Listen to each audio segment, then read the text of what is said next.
আম আপনারা সুষ্ঠু ভোট, গণতন্ত্র, দ্রব্যমূল্যের ঊর্ধ্বগতির প্রতিবাদ এই সব দাবিকে সামনে রেখে আপনারা মাঠে নামার পরিকল্পনার কথা জানাচ্ছেন।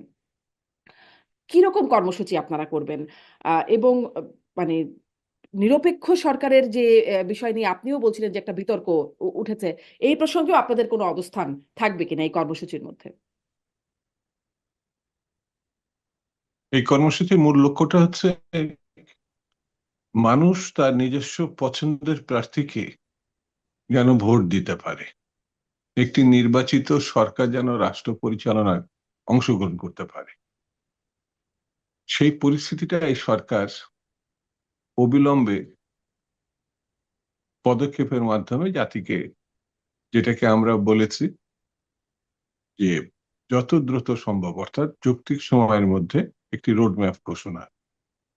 তো সরকার নিজে যে ইঙ্গিত দিয়েছে সেটি এই বছরের শেষে অথবা আগামী বছরের শুরুতে।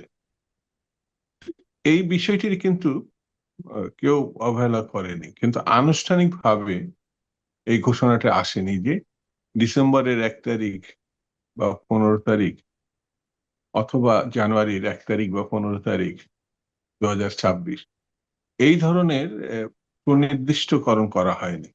উপরন্তু আহ, প্রধান উপদেষ্টার প্রেস সচিব উনি খুব পাণ্ডিত্যপূর্ণ বক্তব্য দেন। তো উনি আবার এক কাটি স্বরেশ মিস্টার ডক্টর মোহাম্মদ ইউনূসের বক্তব্য খণ্ডন করে উনি 26 সালের জুন পর্যন্ত যেতে পারে। তো তিনি সরকারের উপদেষ্টার মুখপত্র না, প্রেস সচিব। তো যদি এই কথা নীতি নির্ধারণীমূলক একটি ঘটনা তিনি তো মাঝামাঝি বলেছেন 26 সালে, তো তিনি আসলে বা ডক্টর ইউনূস অথবা অন্য কোনো যা উপদেষ্টাগুলো যারা বলেছেন, যেমন সেনাপ্রধান কিন্তু সর্বপ্রথম 15-18 মাসের কথা সম্ভবত বলেছিলেন। হুম। তারপরে ডক্টর আসিফ নজরুল সাহেব বলেছিলেন। তারপরে শিক্ষা উপদেষ্টা সম্ভবত ব্যক্তিগত কথা বলে তিনি এই একই সময়ের কথা, কাছাকাছি সময়ের কথা বলেছেন।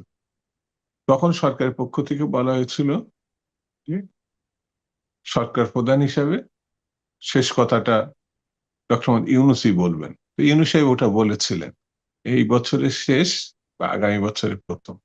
কিন্তু সরকারের বক্তব্যের পরেও তার প্রেস সচিব আগামী বছরের মাঝামাঝির কথা বলেছেন। ডক্টর মোহাম্মদ অর্থাৎ ইউনূস তো আসলে প্রথমার্ধের কথা বলেছিলেন। তো প্রথমার্ধ তো আসলে সেই হিসেবে যদি হয়তো উনি হিসেব করে বলছেন যে জুন পর্যন্ত প্রথমার্ধ গড়ায়। তাই না কি? মানে ৬ মাস, ৬ মাস আরো বেশি ৬ মাস লাগতে পারে। সেই ব্যাখ্যাই হয়তো প্রেস সচিব দিয়েছেন। উনি ব্যাখ্যাটা যদি আমি না বুঝে থাকি তাহলে আলাদা কথা, তাহলে তো এতগুলো কথা বলার দরকার নেই। আর আমি তার বক্তব্য পত্র পত্রিকায় দেখে মিডিয়ায় শুনে যতটুকু বুঝেছি যে উনি বছরের শেষ আগামী বছর প্রথম। প্রেস সচিব আরেকটা কথা বলেছেন, কিছুটা রাগান্বিত হতে পারেন, অবহেলা হতে পারেন যে বিরোধী দলগুলো যদি মানে রাজনৈতিক দলগুলো যদি কম সংস্কার চান তাহলে হুম। নির্বাচন আগেও হতে পারে। কম বেশি সংস্কারের কথাটা আমাদের কাছে ক্লিয়ার না। আমরা বরঞ্চ বলেছি নির্বাচনের প্রয়োজনে যে সংস্কারগুলো সেগুলো করে যত দ্রুত সম্ভব নির্বাচন দেওয়া।